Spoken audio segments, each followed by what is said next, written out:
Hello friend, welcome to SY study studio. આજે આપણે ગુજરાતી વ્યાકરણના મહત્વપૂર્ણ એમસીક્યુ જોઈશું. દરેક પ્રશ્નના જવાબને વિચારવા માટે તમને 3 સેકન્ડનો ટાઈમ આપવામાં આવશે. ત્યારબાદ સાચો જવાબ તમને જણાવવામાં આવશે. અને હા, તેની સાથે સાથે પરીક્ષામાં ઉપયોગી ટૂંકી માહિતી પણ આપવામાં આવશે. જો તમે જીએસઆરટીસી કંડક્ટર પરીક્ષાની તૈયારી કરી રહ્યા છો તો આ વિડીયોને અંત સુધી જરૂરથી જોજો. તો ચાલુ કરીએ એના પહેલા ચેનલને સબસ્ક્રાઇબ કરી દો અને હા, વિડીયોને લાઈક અવશ્ય કરજો, જેથી બીજા વિડીયોની નોટિફિકેશન અથવા કે પાર્ટ 2 ની નોટિફિકેશન તમને ઝડપથી મળી રહે. તો ચાલો આગળ વધીએ. પ્રશ્ન નંબર 1. કામિની કોકિલા જેવી કુંજન કરે આ પંક્તિમાં કયો અલંકાર છે? ઓપ્શન એ શબ્દાના પ્રાસ, ઓપ્શન બી વર્ણાનુપ્રાસ, ઓપ્શન સી ચમક કે ઓપ્શન ડી અતિશયોક્તિ. સાચો જવાબ છે ઓપ્શન બી વર્ણાનુપ્રાસ. જ્યારે એક જ વ્યંજન અથવા અક્ષરનો વારંવાર ઉપયોગ થાય અને વાક્યમાં મધુરતા આવે ત્યારે તેને વર્ણાનુપ્રાસ અલંકાર કહેવામાં આવે છે. યાદ રાખો, જીએસઆરટીસી, જીપીએસ, તલાટી, જુનિયર ક્લાર્ક જેવી પરીક્ષાઓમાં અલંકાર પરથી પ્રશ્નો પૂછવાનો વારંવાર પૂછાય જ છે. આગળનો પ્રશ્ન જોઈએ. નિકેતન શબ્દનો સાચો સમાનાર્થી શબ્દ કયો છે? ઓપ્શન એ મકાન, ઓપ્શન બી સદન, ઓપ્શન સી આલય કે ઓપ્શન ડી શતદલ. સાચો જવાબ છે ઓપ્શન ડી શતદલ. નિર્જનનો અર્થ થાય છે સૂનું, માણસો વગરનું, એકાંત સ્થળ. જ્યારે શતદલનો અર્થ થાય છે કમળ, 100 પાંખડીવાળું કમળ. એટલે શતદલ નિર્જનનો સમાનાર્થી શબ્દ નથી. સમાનાર્થી અને વિરુદ્ધાર્થી શબ્દના પ્રશ્નો લગભગ દરેક સ્પર્ધાત્મક પરીક્ષામાં પૂછાય છે.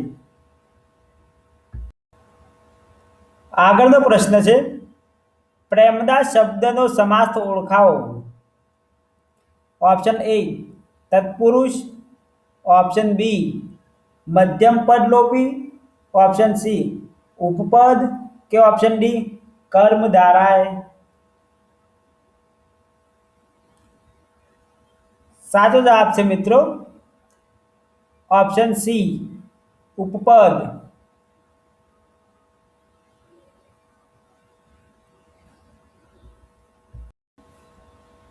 આગળનો પ્રશ્ન છે, રાજા પ્લસ ઇન્દ્ર.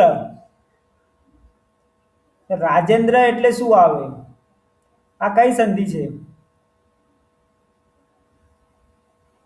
ઓપ્શન એ વ્યંજન સંધિ, ઓપ્શન બી સ્વર સંધિ, ઓપ્શન સી વિસર્ગ સંધિ કે ઓપ્શન ડી અયાદી સંધિ. સાચો જવાબ છે ઓપ્શન બી સ્વર સંધિ. જ્યારે બે શબ્દોના અંત અને શરૂઆતમાં આવેલા સ્વરો ભેગા થાય અને નવો શબ્દ બને ત્યારે તેને સ્વર સંધિ કહેવામાં આવે છે. ઉદાહરણ તરીકે રાજા પ્લસ ઇન્દ્ર બરાબર રાજેન્દ્ર. મહા પ્લસ ઈશ્વર એટલે મહેશ્વર. સંધિના 4 મુખ્ય પ્રકાર છે: સ્વર સંધિ, વ્યંજન સંધિ, વિસર્ગ સંધિ અને અયાદી સંધિ. પરીક્ષામાં આ વિષયમાંથી નિયમિત પ્રશ્નો પૂછાય છે. હવે જોઈએ આગળનો પ્રશ્ન. હાથ કંગનને આરસી શું? કહેવતનો અર્થ શું છે મિત્રો? ખબર છે કોઈને? ઓપ્શન એ પુરાવા વગર વાત માનવી, ઓપ્શન બી સ્પષ્ટ વાત માટે પુરાવાની જરૂર નથી, ઓપ્શન સી અંધશ્રદ્ધા, ઓપ્શન ડી અજ્ઞાનતા. શું આવે સાચો જવાબ? સાચો જવાબ છે ઓપ્શન બી સ્પષ્ટ વાત માટે પુરાવાની જરૂર નથી. આ કહેવતનો અર્થ એ થાય છે કે જે વાત એકદમ સ્પષ્ટ અને સૌને દેખાતી હોય તેના માટે અલગથી કોઈ પુરાવાની જરૂર પડતી નથી. ઉદાહરણ તરીકે બપોરના સમયે સૂર્ય દેખાતો હોય તો તે સાબિત કરવાની જરૂર જ નથી. યાદ રાખો, કહેવતો અને રૂઢિપ્રયોગોમાંથી જીએસઆરટીસી ઘણી સ્પર્ધાત્મક પરીક્ષામાં પ્રશ્નો પૂછે છે. આંખ ઉગાડવી રૂઢિપ્રયોગનો અર્થ શું થાય? ઓપ્શન એ આંખ ખોલવી, ઓપ્શન બી સત્ય સમજવું, ઓપ્શન સી ગુસ્સે થવું કે ઓપ્શન ડી આશ્ચર્ય પામવું. સાચો જવાબ છે મિત્રો સત્ય સમજવું, ઓપ્શન બી. આંખ ઉઘડવી રૂઢિપ્રયોગનો અર્થ છે હકીકતની સમજ પડવી અથવા સાચી વાતનો બોધ થવો. ઉદાહરણ તરીકે મિત્રની દગાબાજી પછી તેની આંખો ઉઘડી ગઈ. રૂઢિપ્રયોગોમાં શબ્દનો અર્થ નહીં પરંતુ ભાવાર્થ મહત્વનો છે. આ વિષયમાંથી દરેક વર્ષે પ્રશ્નો પૂછાય છે, એટલે વિડીયોને સેવ કરી લેજો અને હા, બીજા મિત્રો જોડે પણ વિડીયો શેર કરજો. આગળનો પ્રશ્ન છે મિત્રો, અંધકારનો વિપરીત શબ્દ કયો છે? અંધકારનો વિરુદ્ધાર્થી શબ્દો મિત્રો. ઓપ્શન એ અંધપણ, ઓપ્શન બી પ્રકાશ, ઓપ્શન સી અજ્ઞાન કે ઓપ્શન ડી અંધશ્રદ્ધા. સાચો જવાબ છે મિત્રો ઓપ્શન બી પ્રકાશ. વિપરીત શબ્દ એટલે જે શબ્દનો અર્થ એકબીજાથી સંપૂર્ણ વિરુદ્ધ હોય. ઉદાહરણ તરીકે અંધકાર પ્રકાશ, દિવસ એટલે રાત, સુખ દુઃખ. વિપરીત શબ્દ પરથી જીએસઆરટીસીમાં ઘણા પ્રશ્નો પૂછાય છે. આગળનો પ્રશ્ન છે, જળનો સમાનાર્થી શબ્દ કયો છે? ઓપ્શન એ પાણી, ઓપ્શન બી નીર, ઓપ્શન સી અંબુ કે ઓપ્શન ડી ઉપરોક્ત બધા. કોને કોને ખબર છે ભાઈ જળનો સમાનાર્થી શબ્દ? ઝડપથી કમેન્ટ કરો. સાચો જવાબ છે ઓપ્શન ડી ઉપરોક્ત બધા. જળના ઘણા સમાનાર્થી શબ્દો છે મિત્રો, જેમ કે પાણી, નીર, અંબુ, તોય, સલીલ, વારી. આ બધા શબ્દોનો અર્થ પાણી જ થાય.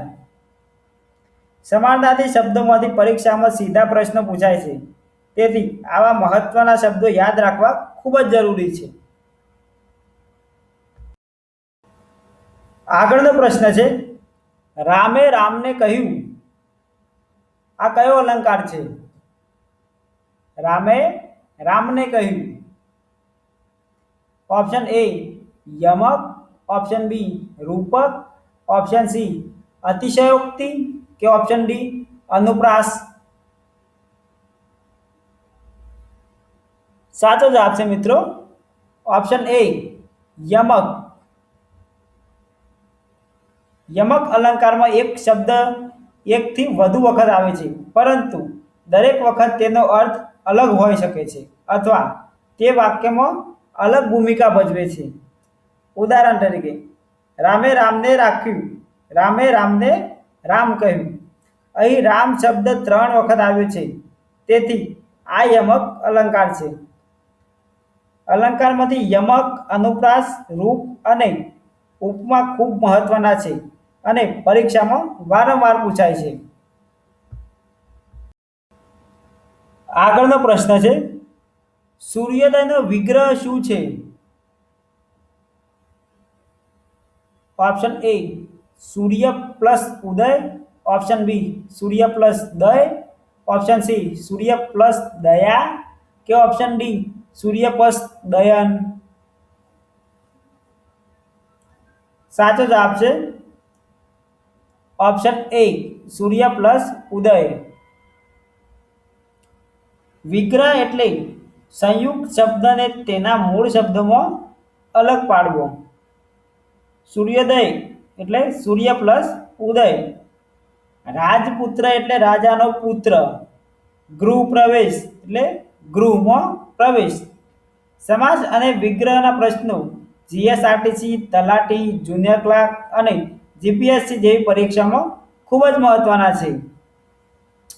જો તમને વિડીયોના પ્રશ્નો ઉપયોગી લાગ્યા હોય તો વિડીયોને લાઈક કરો, મિત્રોને શેર કરો અને જીએસઆરટીસીની સંપૂર્ણ તૈયારી માટે અમારી ચેનલને સબસ્ક્રાઇબ કરી દો.